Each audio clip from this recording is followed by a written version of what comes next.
Agradeço ao senhor Júlio, Marcelo. Cabe agora a defesa inquirir a testemunha.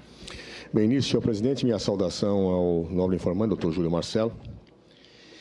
E quero confessar, senhor presidente, que o depoimento que prestou à comissão especial, o nobre procurador do Tribunal de Contas, me causou um impacto profundo. E digo por quê. Na verdade, eu sou uma pessoa que milita há muitos anos na área do direito e, normalmente, quando se discute uma interpretação, nós temos, por mais convicção que nós tenhamos, uma reverência a quem não pensa como nós. O doutor Júlio Marcelo, todavia, mostrou uma contundência da sua fala que me surpreendeu. Ele diz, a lei é clara, leiam a lei, mas os técnicos não acham assim, os juristas não acham assim, leia a lei. E, no fundo, o que estava implícito é, a lei é tão clara que não comporta interpretações e o que eu digo é o que vale. Essa minha curiosidade me despertou tanta reflexão que eu fui ler todas as manifestações do doutor Júlio Marcelo. E aí que eu me surpreendi, senhor presidente, senhores senadores e senhoras senadoras. Ao longo do tempo, no caso dos decretos, a lei que é tão clara comportou interpretações diferentes do doutor Júlio Marcelo. Ele mudou de interpretação, da sua primeira manifestação à última. Digo isso com base nos escritos do doutor Júlio Marcelo. As palavras escritas não se evaporam. Na manifestação do dia 15 de junho de 2015, doutor Júlio Marcelo escreve o seguinte: a Presidente da República somente poderia fazer uso da autorização de que trata o artigo 4º da Lei Orçamentária 2014, nas hipóteses de utilização de fontes de abertura consideradas neutras do ponto de vista fiscal, tais como, por exemplo, o excesso de arrecadação. Ou seja, o doutor Júlio Marcelo, no dia 15 de junho de 2015, entendia que a Presidenta poderia baixar decretos utilizando como fonte o excesso de arrecadação, porque o excesso de arrecadação era neutro. 3 meses depois, um pouquinho mais, no dia 9 de outubro de 2015, doutor Júlio Marcelo ataca novamente os decretos e inclui os casos de decretos com fonte de excesso de arrecadação como elevando efetivamente a despesa. Já não eram mais neutros. Imagine, então, senhor presidente, se a Presidente da República tivesse baixado, com base na primeira opinião de Júlio Marcelo, um decreto de suplementação de crédito invocando como fonte apenas o excesso de arrecadação. Se ela tivesse feito isto, o Júlio Marcelo, de 3 meses depois, a estaria condenando a crime de responsabilidade. A lei é clara? Doutor Júlio Marcelo mudou de opinião. Não bastasse isso, na última intervenção dele na comissão especial, doutor Júlio Marcelo chega a dizer que o orçamento tem que estar de acordo com a meta fiscal no momento da sua entrada em vigor. Já não era mais a neutralidade das fontes, era a inadequação com a meta do orçamento a razão da ilegalidade. Cria-se a ideia de que o orçamento tem que estar adequado à meta fiscal, como se houvesse uma meta orçamentária. Tese incorporada intrinsecamente pelo relatório Anastasia. Inova-se. E a impressão que eu tenho, e aí que eu vou fazer minha primeira pergunta, é que o doutor Júlio Marcelo foi evoluindo com as teses de acordo com o andar da discussão e conforme eram refutadas as posições que ele apresentava. A tese da meta orçamentária surgiu quando se avalia e se apura que os decretos somados não geraram um níquel sequer de gasto. Então, falar de gastos para atingir a meta fiscal ou de neutralidade já não adiantava mais. Então, o que teve que se fazer? Se teve que construir que a questão era formal com o orçamento. Por quê? Porque não se pode mudar os fatos, mas se pode adequar uma tese para condenar. A primeira pergunta que faz, doutor Júlio Marcelo, porque tenho a convicção que Vossa Senhoria mudou seu entendimento, porque tem, no fundo, um desejo profundo de condenação da Presidente da República, não poderia mudar os fatos. E o que hoje se viu aqui, talvez leve a uma presunção de que eu esteja certo, é por que Vossa Senhoria mudou de opinião? Por que Vossa Senhoria achou, no primeiro momento, que o excesso de arrecadação era neutro, e escreveu isso, dizendo que podia ser baixado um decreto com base no excesso de arrecadação, e depois mudou de opinião? O que o levou a esse convencimento? Quais foram os argumentos? Se a lei é tão clara, por que mudou Vossa Senhoria de opinião? Segunda pergunta. Vossa Senhoria desenvolveu a tese da meta orçamentária e afirma textualmente perante ao Senado: o orçamento, no momento em que entra em vigor, tem que estar de acordo com a meta fiscal. Doutor Júlio, gostaria de entender como funciona esse seu raciocínio. Porque, pela própria Constituição, um orçamento pode não estar adequado à meta no momento que entra em vigor. Por quê? Porque a própria Constituição, quem diz que certos créditos não estão necessariamente incorporados no orçamento. Quem diz isso? O artigo 167, parágrafo 2º da Constituição Federal, que diz: os créditos especiais e extraordinários terão vigência no exercício financeiro em que foram autorizados, etc., etc., serão incorporados ao orçamento. Ou seja, há créditos que não estão incorporados no orçamento, mas que devem ser, portanto, não estão na feição original. E se fosse assim, como é, o orçamento pode estar inadequado com a meta. Por quê? Porque há créditos que têm que ser incorporados e que não estão no seu texto. Como também os restos a pagar não estão incorporados. Então, a pergunta que faço, doutor Júlio, é como pode existir essa meta orçamentária se efetivamente a Constituição diz que o orçamento pode estar desaparelhado com esta meta? No fundo, doutor Júlio, essa é uma tese que foi construída para condenar a senhora Presidente da República, quando, na verdade, nós temos claro que a meta é fiscal e não orçamentária, é gasto e não orçamento. Vossa Senhoria, no primeiro momento, seguia a linha, mas aí recuou quando percebeu que a tese de Vossa Senhoria jamais levaria à condenação da senhora Presidente da República. É a pergunta que faço. Por que mudou Vossa Senhoria de opinião? O Júlio Marcelo com a palavra. Obrigado, senhor presidente. Gostaria de saudar também o nobre advogado na defesa. Vossa Excelência se equivoca quando deixa de atuar como causídico e passa a atuar como psicólogo, pretendendo buscar desejos profundos em mim. Não existe esse desejo profundo de condenação da Presidente da República. Existe uma responsabilidade funcional que eu procuro cumprir com a maior dignidade possível. No memorial que preparei aos ministros do Tribunal de Contas em 15 de junho, propondo algo bastante delicado, a rejeição das contas de um presidente da República, pelo menos visto como delicado até aquele momento, procurei mostrar que, mesmo com critério mais benevolente, que era esse que aceitava o excesso de arrecadação como uma fonte neutra, ainda assim havia créditos, decretos que infringiam a Constituição, que não atendiam, mesmo com a hipótese mais benevolente. O Tribunal de Contas, no entanto, por meio do exame dos seus técnicos e do pronunciamento dos seus ministros, adotou o critério menos benevolente. No seu artigo, no seu acórdão 2461, o Tribunal de Contas diz que o excesso de arrecadação não pode ser considerado fonte neutra. Então, na representação seguinte que proponho, acolho o critério adotado pelo Tribunal de Contas. Na manifestação que fiz na comissão, que não é, evidentemente, quando a gente atua perante o tribunal, a gente tem que saber qual é o entendimento do tribunal e pedir, fazer o pedido conforme a jurisprudência, o entendimento, enfim. Aqui na comissão eu disse, o entendimento adotado pelo tribunal é esse. Eu, pessoalmente, faço ainda uma análise ainda mais exigente. Considero, pessoalmente, que mesmo os critérios da anulação de despesa, mesmo esta mudança, deveria passar pelo crivo do Congresso Nacional, que é o senhor do orçamento, que é a autoridade mais legítima pela Constituição para fazer a alocação de recursos públicos. Então, a mudança de entendimentos é simplesmente essa. A minha mudança, a minha evolução de entendimento decorre do critério que o tribunal adotou, mais restritivo do que aquele que eu tinha proposto na minha petição. E me curvo, porque acho até que o tribunal foi muito bem, ele foi o entendimento que preserva mais a competência do Congresso e restringe mais a liberdade do Executivo em matéria orçamentária. A questão do orçamento, já no plano autorizativo, ter que ter uma compatibilidade com a meta, não é tese desenvolvida por ninguém, está na Lei de Responsabilidade Fiscal. Responsabilidade fiscal, a LDO, a LRF determina que a LDO vai ter um anexo de meta fiscal, que lá consta uma meta, que essa meta tem que ser demonstrada com memórias de cálculo. e com projeções. Essa memória de cálculo tem que ser justificada com o comportamento dos 2 anos anteriores e com projeções econômicas para os 2 anos seguintes. Veja a preocupação com o planejamento e com a coerência, porque essa meta não é uma obra de ficção, ela decorre da realidade, do comportamento da economia.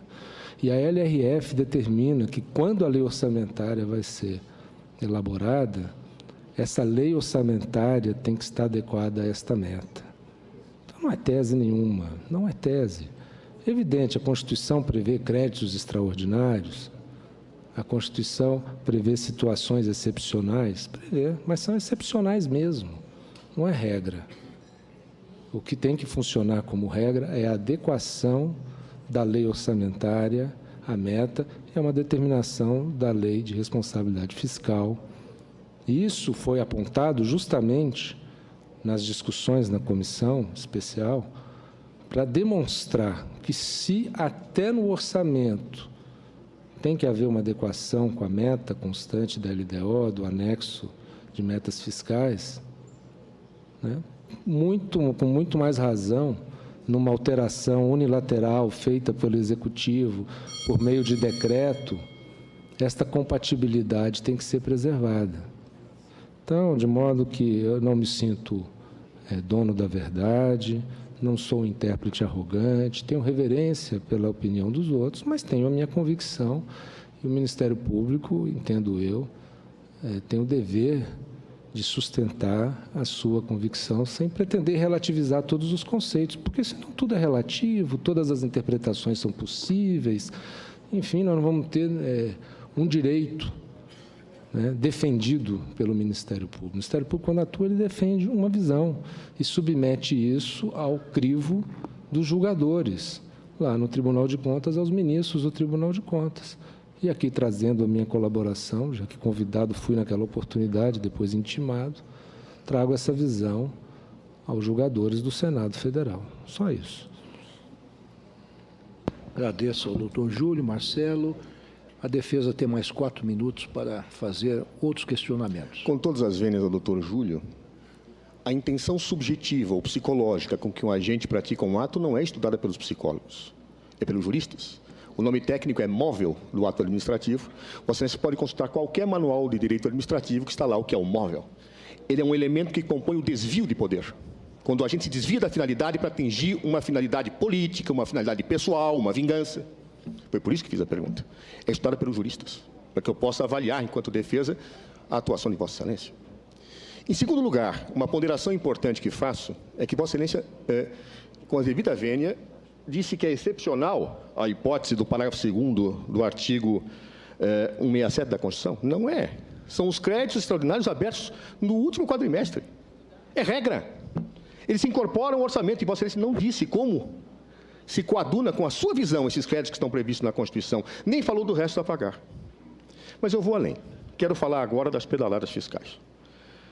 De fato, o parecer do seu colega Ivan Cláudio Marques é um parecer que pode ser dividido em 2 partes. Uma parte ele ataca o governo. Diz que houve maquiagem. Agora, por favor, doutor Júlio, não há nenhuma menção à senhora Presidente da República, nem explícita, nem implícita. Nada. Nem a 2015. Ele não nominou os agentes. E até agora não entrou com ação para individualizá-los. Então, por favor, não vamos presumir em cima do trabalho dos outros. Vossa Excelência tem esse seu móvel de querer condenar e até em cima do trabalho do doutor Ivan Marques, Vossa Excelência quer colocar palavras onde não insistem. Mas o que eu quero dizer é que o doutor Ivan Marques, que atua no campo penal, faz uma interpretação do artigo 359-A do Código Penal, que tem a mesma tipificação da Lei 1079, de 50. Ordenar, autorizar ou realizar operação de crédito interno ou externo. Ele diz, não há operação de crédito. E desmonta, com a devida vênia, a tese de Vossa Excelência. Desmonta. Ele diz que interpretar um dispositivo dessa forma é fazer uma analogia em malam partem. Não se aplica no direito penal. Não se aplica no direito penal e no processo condenatório administrativo, como sabe Vossa Excelência. Não se aplica para punir alguém. Analogia em malam partem. Vossa Excelência dirá, porque disse o senador Anastasia, e a ideia de vocês dois se casa muito, sempre. Vossa Excelência dirá, não é analogia em malam partem, é uma interpretação extensiva. Com a devida vênia, não é.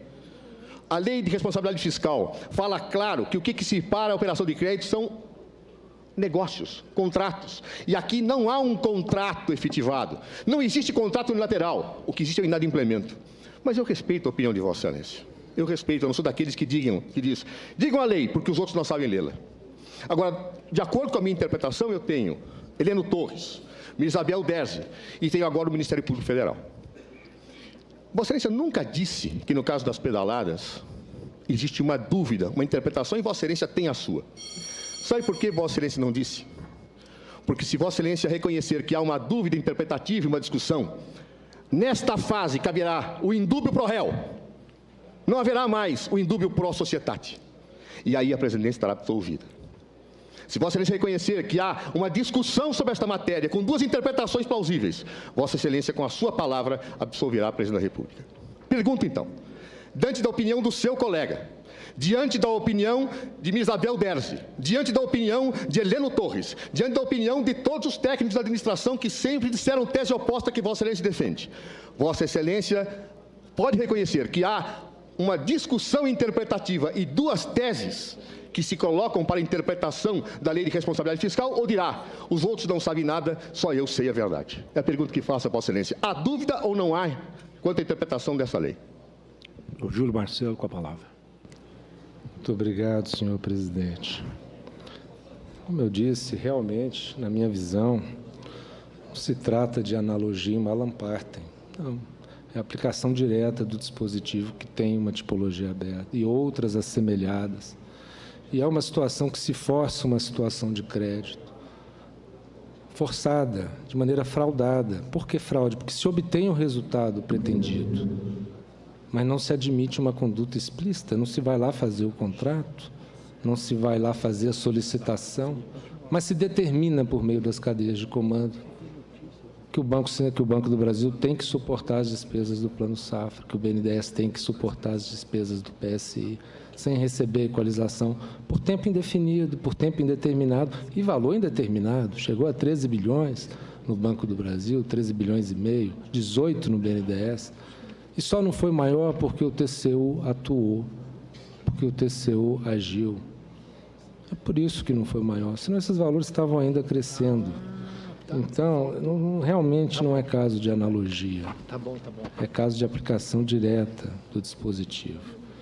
E, com todo o respeito que eu tenho por Vossa Excelência, eu tenho mesmo, eu não vejo que Vossa Excelência tenha respeito por mim.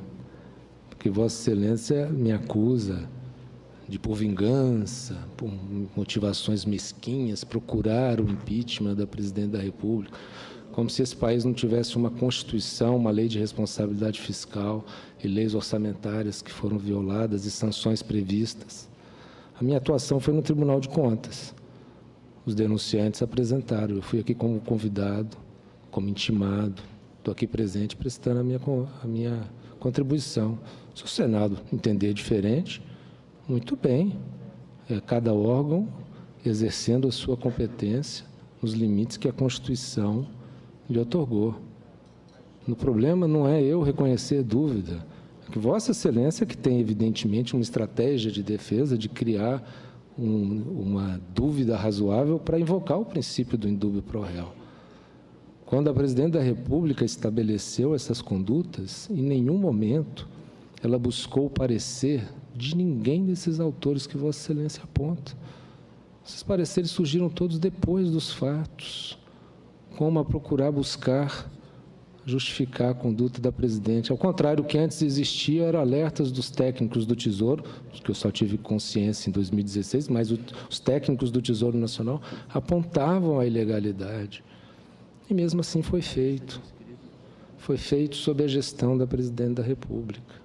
Um conjunto de órgãos atuando de forma harmônica para fraudar a lei. Ministério da Fazenda, Ministério do Desenvolvimento Social, Ministério das Cidades, o Banco Central, Secretaria do Tesouro, Banco do Brasil, Caixa Econômica, BNDES, todos participando de um sofisticado plano em que se ocultaram passivos de mais de 40 bilhões, não se registraram no Banco Central. E o que há todos esses órgãos em comum? O comando deles. Todos respondem à Presidência da República. E é a função da Presidente da República fazer essa gestão orçamentária. Então, a meu ver, é muito claro. Se eu não entendesse, diante desses fatos tão graves, que a presidente é responsável, eu teria que concluir, então, que ela não estava presidindo o país. Outra pessoa estava presidindo o país. Vossa Excelência, no Roda Viva, disse: a presidente me orientou a não intervir na Lava Jato, a não ser se houvesse abuso. Como é que foi essa orientação? Verbal, obviamente. É assim que o governo acontece. Ela fez uma portaria.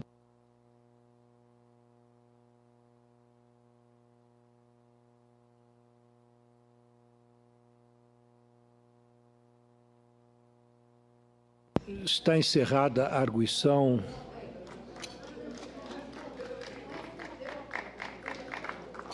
Está encerrada essa arguição. Consulto a